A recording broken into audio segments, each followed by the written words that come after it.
Hello नमस्कार, जय हिंद, वंदे मातरम। आप देख रहे हैं जियो न्यूज और हम आपके लिए लेकर आए हैं देश दुनिया की आपके राज्य शहर की सिलेक्टेड काम की फटाफट बड़ी खबरें। लेकिन उससे पहले यदि आपने हमारे चैनल को सब्सक्राइब नहीं किया है तो चैनल को सब्सक्राइब करके बेल नोटिफिकेशन ऑन करें और इस वीडियो को ज्यादा से ज्यादा लाइक और शेयर करें। बड़ी खबरें देखने से पहले आपके लिए आज का सवाल, भारत का सबसे बड़ा रेगिस्तान कौन सा है? ऑप्शन ए सहारा रेगिस्तान, ऑप्शन बी थार रेगिस्तान, ऑप्शन सी गोबी रेगिस्तान और ऑप्शन डी कालाहारी रेगिस्तान। इस सवाल का जवाब हमें कमेंट करें और आप किस राज्य और शहर की ज्यादा खबरें देखना चाहते हैं हमें कमेंट करके बताएं ताकि हम आपके राज्य शहर की ज्यादा खबरें दिखा सकें। चलिए अब देखते हैं आज की फटाफट बड़ी खबरें। मोदी का ट्रंप को डेड इकोनॉमी कहने पर जवाब, भारत तीसरी बड़ी अर्थव्यवस्था बनने की ओर, देश उपलब्धियों पर परचम लहरा रहा।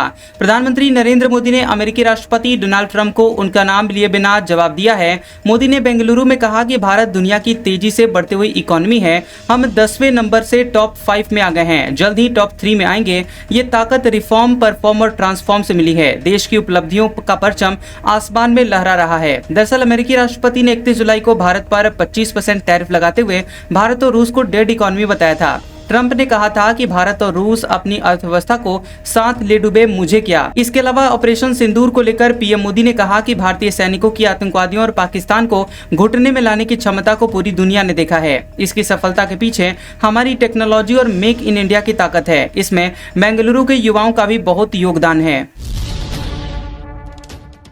पीएम इंटर्नशिप योजना 4 खामियां दूर करके फिर से लागू होगी। न्यूनतम उम्र 18 साल होगी, स्टाइपेंड बढ़ेगा, इंटर्नशिप अवधि 6 महीने से बढ़ाकर 1 साल होगी।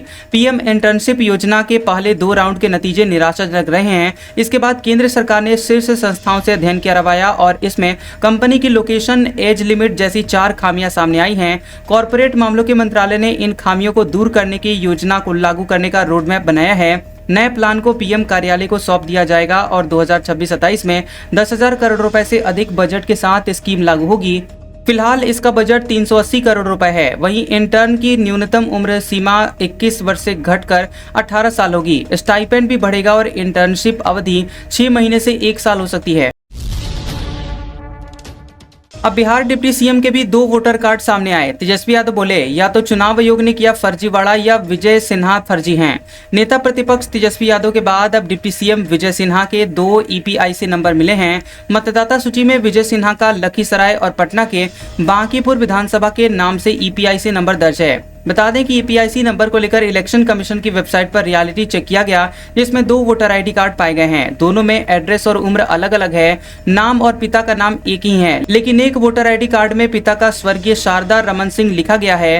हालांकि डिप्टी सीएम ने 2020 के एफिडेविट में अपनी उम्र 54 वर्ष और एड्रेस एग्जीबिशन रोड स्थित पुष्प विहार अपार्टमेंट के बगल में मां भवानी शारदालय पटना बताया गया था। ये एड्रेस दोनों ही वोटर आईडी कार्ड पर नहीं है। देश के टॉप 10 महंगे शहरों में लखनऊ शामिल। यूपी का तीसरा सबसे महंगा शहर बना। प्रदेश में नोएडा और देश में मुंबई नंबर 1। 2025 में नया सर्किल रेट लागू होने के साथ ही लखनऊ देश के टॉप 10 महंगे शहरों में शामिल हो गया है और इसी के साथ ही उत्तर प्रदेश में महंगी जमीनों के मामले में यहाँ तीसरे स्थान पर काबिज हो गया है। पुराने रेट में गाजियाबाद लखनऊ से पीछे था, लेकिन नए में वह लखनऊ को पीछे करके दूसरे स्थान पर पहुंच गया। इस समय नोएडा उत्तर प्रदेश का सबसे महंगा शहर है, वहीं दूसरे स्थान पर गाजियाबाद और तीसरे पर लखनऊ है। मुंबई देश की नंबर 1 सिटी है। राजधानी लखनऊ में 1 अगस्त 2025 से नई सर्किल दरें लागू की गई हैं। यहाँ जमीन, मकान, दुकान या फिर फ्लैट खरीदने वालों के लिए अब संपत्ति पहले के मुकाबले लाखों रुपए महंगी पड़ेगी। जिला प्रशासन ने 10 साल बाद रेट बढ़ाए हैं। ईरान बिना जांच किए अफगान शरणार्थियों को निकाल रहा, बच्चों को परिवार से अलग किया, यातना देने के आरोप। 100 दिन में 10 लाख लोग निकाले। ईरान अफगान शरणार्थियों को उनके कानूनी दर्जे की जांच किए बिना देश से निकाल रहा है। ये आरोप ईरान के सोशल वर्कर्स ने स्थानीय प्रशासन पर लगाया है। इससे कई मामलों में गलत पहचान, परिवार बिछड़ने और डिपोर्टेशन के दौरान दुर्व्यवहार की घटनाएं सामने आई हैं। बता दें कि तेहरान के गवर्नर मोहम्मद सादिक मोतयेदियान ने बताया कि पिछले 100 दिनों में 10 लाख से ज्यादा अफगानों को निकाला गया है और इसमें से 4 लाख सिर्फ तेहरान प्रांत से हैं। ईरान के सोशल वर्कर्स एसोसिएशन के प्रमुख हसन मुसेवी चेलिक ने बताया कि हाल ही के दिनों में अफगान शरणार्थियों को निकालते वक्त अधिकारियों ने कानूनी और गैर कानूनी प्रवासियों के में फर्क नहीं किया। जेलेंस्की बोले, यूक्रेन का दूसरी बार बंटवारा नहीं होने देंगे, जंग खत्म करने के बदले जमीन नहीं देंगे। ट्रंप ने कहा था अदला बदली करनी होगी। बता दें कि यूक्रेन के राष्ट्रपति व्लादिमीर जेलेंस्की ने कहा कि रूस को किसी भी हाल में यूक्रेन का दूसरा बंटवारा करने नहीं दिया जाएगा। एक्स पर वीडियो पोस्ट करते हुए उन्होंने कहा कि रूस के जमीन देकर नहीं बल्कि न्यायपूर्ण तरीके से जंग खत्म करके ही शांति आ सकती है। जेलेंस्की ने कहा कि हम इस दूसरे बंटवारे की कोशिश को नाकाम करेंगे। हम रूस को जानते हैं, दूसरा बंटवारा जहां होगा वहां तीसरा भी होगा, इसलिए हम अपनी पोजीशन पर डटे हैं। युद्ध का अंत शांति और मजबूत सुरक्षा ढांचे के साथ होना चाहिए। राजनाथ सिंह बोले, आतंकवादियों ने पहलगाम में धर्म पूछकर मारा था, हमने उन्हें कर्म देकर मारा। हमारा संकल्प है कि जो हमें छेड़ेगा उसे छोड़ेंगे नहीं। केंद्रीय रक्षा मंत्री राजनाथ सिंह ने कहा कि मध्य प्रदेश में रक्षा क्षेत्र का केंद्र बनने के लिए हर गुण है, सभी संसाधन हैं। रायसेन में रेल कोच का निर्माण तो होगा ही, रेलवे के अलग अलग प्रोडक्ट्स भी बनाए जाएंगे। देश भर की स्पीड ट्रेनों में एमपी में बनने वाले रेलवे कोच लगेंगे। मध्य प्रदेश का औद्योगिक विकास देश को भी विकास की नई ऊंचाई पर लेकर जाएगा। उन्होंने कहा कि आज रायसेन के उमरिया में 1800 करोड़ की लागत से ग्रीनफील्ड रेल कोच फैक्ट्री का भूमि पूजन हुआ है और इससे 5000 लोगों को रोजगार मिलेगा। रक्षा क्षेत्र के माध्यम से मध्य प्रदेश में जो भी हो सकेगा, मैं सदैव तैयार रहूंगा। धराली त्रासदी, एक्सपर्ट बोले, देवदार के पेड़ आपदा रोक सकते थे। कभी 1 वर्ग किलोमीटर में 500 पेड़ थे, बिल्डिंग और परियोजनाओं के चलते 200-300 पेड़ बचे। उत्तरकाशी के धराली में हुए हादसे को देवदार के पेड़ रोक सकते थे। हिमाचल पर कई रिसर्च बुक लिख चुके प्रोफेसर शेखर पाठक बताते हैं कि कभी उत्तराखंड का उच्च और ट्रांस हिमालय यानी समुद्र तल से 2000 मीटर से ऊपर का क्षेत्र इसी पेड़ की जंगलों से भरा था। 1 वर्ग किलोमीटर में औसतन 400-500 देवदार पेड़ थे। वहीं देवदार पेड़ों की सबसे ज्यादा तादाद आपदाग्रस्त धराली से ऊपर गंगोत्री वाले हिमालय में थी। फिर चाहे बादल फटे या लैंडस्लाइड हो, देवदार मलबा पानी नीचे नहीं आने देते थे। लेकिन 1830 में इंडो अफगान युद्ध से भागे अंग्रेज सिपाही फ्रेडरिक विल्सन ने हर्शिल पहुंचकर देवदार को काटने का जो दौर शुरू किया, वो आज भी बंद नहीं हो पाया। गडकरी बोले, दुनिया झुकती है, झुकाने वाला चाहिए। हम कई समस्याओं का सामना कर रहे हैं। विश्वगुरु बनना है तो इंपोर्ट कम और एक्सपोर्ट बढ़ाना होगा। केंद्रीय सड़क परिवहन मंत्री नितिन गडकरी ने कहा कि देश में अभी जिन विषयों पर चर्चा हो रही है, मैं उनका नाम नहीं लेना चाहता। विश्व में हम अनेक तरह की समस्याओं का सामना कर रहे हैं, लेकिन मुझे लगता है कि दुनिया झुकती है, बस झुकाने वाला चाहिए। गडकरी नागपुर में स्थित Visvesvaraya national institute of technology VNIT के कार्यक्रम में शामिल हुए थे। गडकरी ने यह भी कहा कि सबसे बड़ी राष्ट्रभक्ति ये हो सकती है कि हम इंपोर्ट को कम करें और एक्सपोर्ट को बढ़ाएं। विश्वगुरु बनने के लिए ये जरूरी है। उन्होंने बताया कि दुनिया की सभी समस्याओं का उपाय साइंस, टेक्नोलॉजी और नॉलेज है और अगर हम नॉलेज और पावर का इस्तेमाल करेंगे तो दुनिया के सामने झुकना नहीं पड़ेगा। अहमदाबाद प्लेन क्रैश, अमेरिकी वकील बोले, पायलट को जिम्मेदार ठहराना आसान। बोइंग अपने बचाव में किसी भी हद तक जा सकती है, उसके पास ताकतवर लॉबी। बिना कुछ जाने पायलट को दोष देना सही नहीं है। पायलट के परिवार, पीड़ितों के परिवार और बाकी सभी को ये जानने का हक है कि अहमदाबाद में प्लेन क्रैश क्यों और कैसे हुआ। अमेरिका में बोइंग और अन्य विमान बनाने वाली कंपनियां बहुत पावरफुल हैं। उनके पास ताकतवर लॉबी, PR और वक्ता हैं। मुझे लगता है कि बोइंग इन सब का इस्तेमाल अपने प्रोडक्ट की सुरक्षा के लिए करेगा और ये तय करेगा कि उसका प्रोडक्ट सुरक्षित रहे। ये कहना है अमेरिकी वकील माइक एंड्रयूज का, जो अहमदाबाद प्लेन क्रैश के 65 पीड़ितों के परिवारों की ओर से बोइंग कंपनी के खिलाफ केस लड़ेंगे। इसी मामले में गुजरात पहुंचे एंड्रयूज ने एक इंटरव्यू में कहा कि जिसमें उन्होंने बोइंग कंपनी पर कई सवाल भी उठाए और कहा कि भारत में इस समय जो हो रहा है उसे सब देख रहे हैं। आर्मी चीफ बोले, अगला युद्ध जल्द हो सकता है, हमें उसी के मुताबिक तैयारी करनी होगी। ऑपरेशन सिंदूर पर सरकार ने फ्री हैंड दिया था। भारत के थल सेना अध्यक्ष जनरल उपेंद्र द्विवेदी ने पाकिस्तान से जल्द ही दोबारा युद्ध होने की आशंका जताई है।